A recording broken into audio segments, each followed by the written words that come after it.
Ta-wanda Ma-kusha. It's about the white paper on families. Dr. Ma-kusha, thank you very much indeed for staying with us. I hope you can hear us.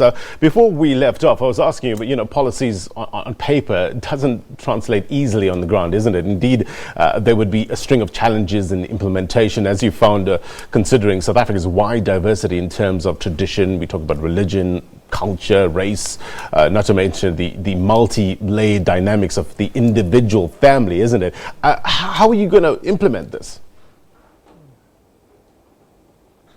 So thank you for that. I think what's critical to accept in this context is, yes, we've got a very heterogeneous system in South Africa. Families are not homogeneous.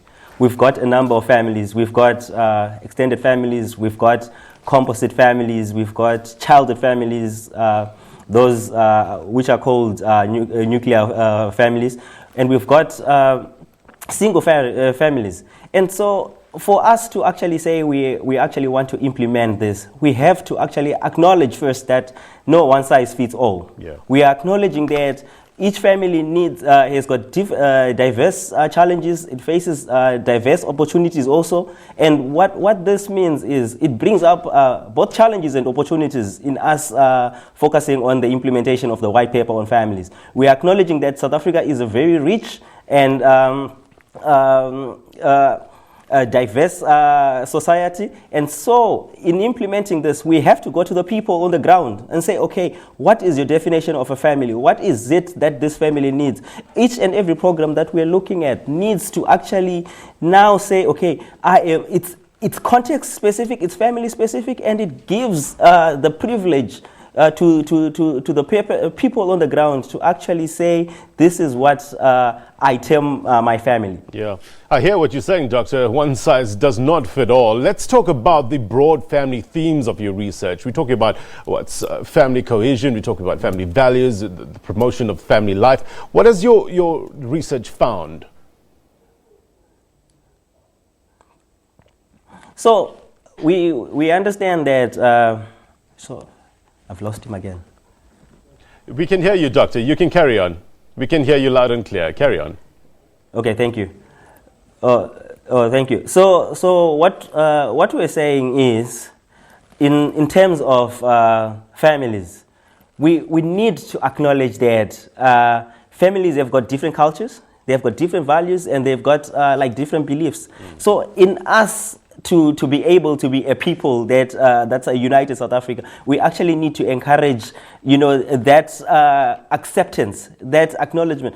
But we also need to say, okay, as the government, as civil society, as researchers, as academics, what is it that we know about families? How can we help families? We know there are a lot of issues that are affecting families. We can speak about poverty, we can speak of unemployment, we can speak of inequality that's there, so how do we then say we go into this place knowing that, okay, this is what our people need, this is what we need to actually do in this family setup?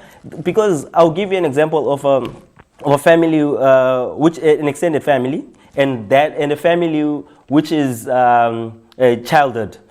If the requirements, the values, and the kind of circumstances are totally different. So what it means is we actually need to say we know what people want.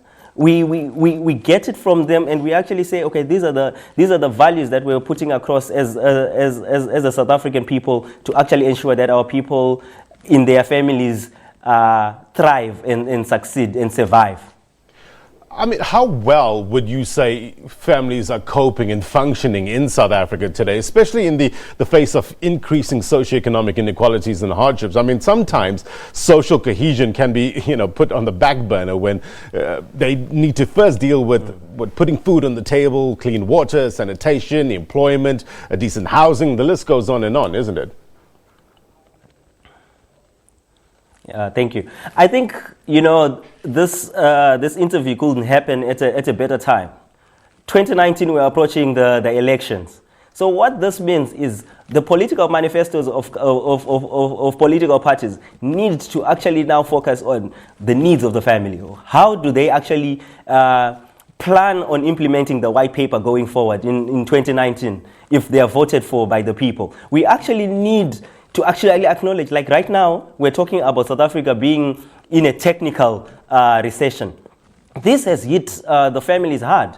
And in these kind of situations, what it means is families are now suffering even more than they were before. So what is it that we are doing as a society to actually ensure that we create healthier families? We actually ensure that we strengthen the families in terms of increasing jobs, in terms of increasing education, health facilities.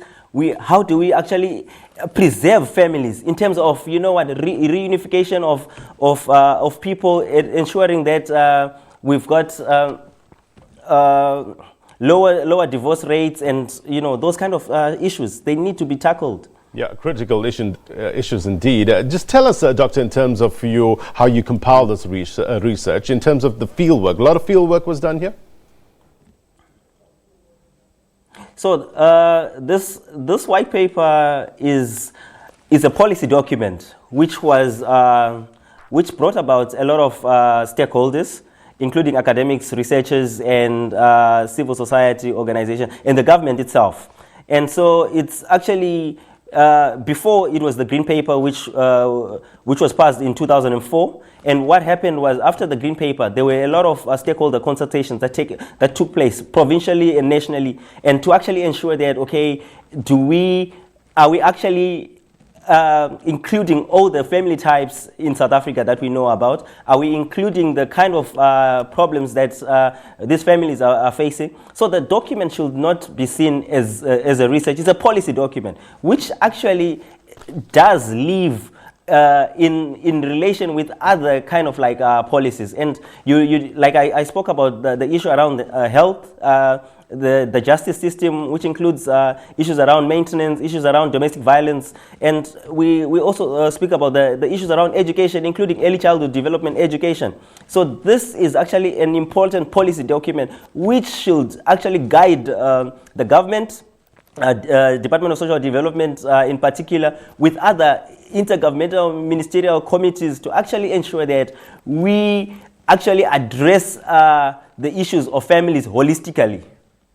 Great insight. Thank you very much indeed for your time, Doctor. That was Dr. Ta-wanda Ma-kusha. He's the Senior Research Specialist at the Human Science Research Council on the White Paper on Families. Thank you very much indeed.